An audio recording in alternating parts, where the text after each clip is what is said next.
So guys, like I was saying, it's important to Yah God that we keep his commandments and precepts, including the feast days. The way to show Yah that we really love him, is by obeying his precepts and commandments. Didn't Jesus do away with the law? Actually, he reinforced the law, for he says in Matthew 5 starting at verse 17, "Think not that I am come to destroy the law, or the prophets. I am not come to destroy, but to fulfill." What about that verse that says Christ is the end of the law? I think it's in Romans 10 verse 4. I'm glad you mentioned this. Romans 10 verse 4 does say that, but if you look at the original Greek, the word for end is telos, which really means end result or purpose. So when you read Christ is the end of the law in that passage, it's saying that he's the end result or purpose of the law. Otherwise Romans 10 would be a contradiction to Matthew 5:17. Think about it for a moment. If Christ really did away with the law, why would he say, "If you love me, keep my commandments"? John 14:15.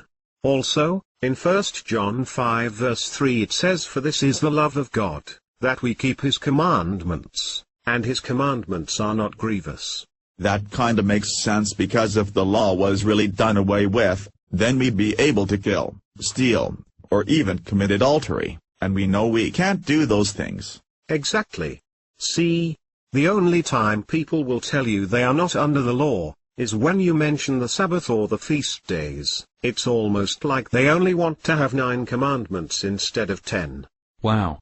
I really need to share this with people in my church. Good for you, Joey.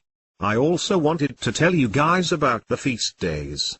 Aren't those feast days and the Sabbath only for the Jews though? Yah is not a partial God who has a set of rules for the Jews and another for the Gentiles.